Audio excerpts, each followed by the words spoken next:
Let learning be a joy and teaching a pleasure. Welcome you all to Online Teaching 2020-2021. Today we are going to study about human body and organ system. Now already in the previous day we have already explained about the introductory part of circulatory system. Now today we are going to start with blood circulation. The circulatory system performs functions of transport of substances like water, oxygen, soluble nutrients and waste materials through different organs. It consists of heart, blood vessels and capillaries. Heart. Now, this heart is present behind the ribs between the two lungs and is slightly inclined on the left side. And the size of the heart is equal to one's own fist and its weight is about 360 grams. And this heart is going to be covered by a double layered peritoneal membrane and a fluid is present between the two membranes. Heart is a muscular organ which is made up of involuntary cardiac muscles. Involuntary muscles means which cannot work according to our will. They contract and relax within a definite rhythm, and the heart is divided into left and right compartments by a vertical partition, and each of those compartments is again divided into two chambers.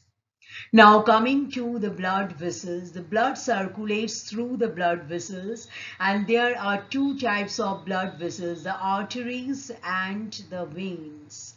Now coming to the arteries carry blood away from the heart and are deeply located and their walls are thick and these arteries do not have valves.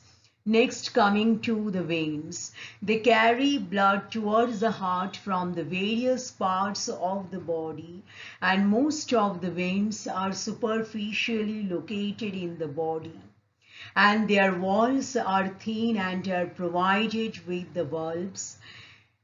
After this, coming to the capillaries, the arteries branch out and form fine hair-like vessels called the capillaries, and the walls of the capillaries are thin and made up of single layer of cells.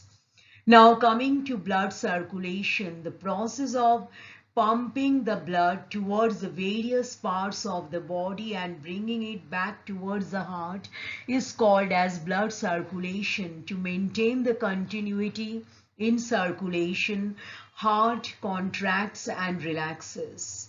Blood. Blood is a fluid connective tissue and it is deep red in color and its pH is 7.4. And it consists of two components, that is the plasma and the blood cells. Now coming to the plasma, it is pale yellow, clear and slightly alkaline fluid. Then coming to albumin, distributes the water all over the body. Then globulins, that is protection, and fibrinogen and prothrombin, that will be helping in blood clotting process. Now coming to the blood vessels and the blood cells, the red blood cells and the white blood cells and the platelets. Now coming to the red blood cells. Small enucleated cells, these cells appear red due to hemoglobin and the oxygen dissolves in the blood due to hemoglobin. Now coming to the white blood cells, these are large nucleated and colorless cells and these cells are produced in the red bone marrow and they act as soldiers in our body and they protect us from the microbial diseases. And the third blood cell is platelets, small and disc shaped, and these platelets are going to participate in blood clotting process. Now coming to the functions of the blood: transport of gases, transport of the nutrients, transport of waste materials, protection, then transport of enzymes and hormones, then maintaining the balance of the minerals like sodium, potassium in the body, and thermoregulation. Now coming to the human blood groups. Now depending upon the proteins like antigens and the antibodies, the different blood groups are formed. There are 4 blood groups: A, B, AB and O. Next, coming to blood donation. If a person meets an accident, bleeding occurs through the wounds and blood transfusion is necessary during surgical operation, and blood transfusion is carried out to compensate the blood shortage in body.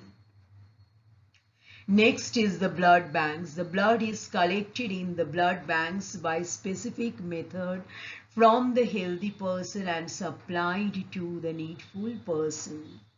Then the blood donor. Then person who donates the blood is referred as blood donor. Then blood recipient. Person who receives the blood is referred as blood recipient. Next, coming to blood pressure. Blood is continuously kept flowing through the blood vessels due to contraction and relaxation of the heart. And due to contraction of the heart, the pressure is exerted on the wall of the arteries and it is called as blood pressure. Pressure recorded during contraction of the heart is called as systolic pressure, and that one recorded during the relaxation is called as diastolic pressure. After that, coming to hypertension. Higher blood pressure than the normal is referred to as hypertension, and the heart needs to perform more function than the normal condition in case of hypertension, and both systolic and diastolic pressures are high in hypertension. Thank you.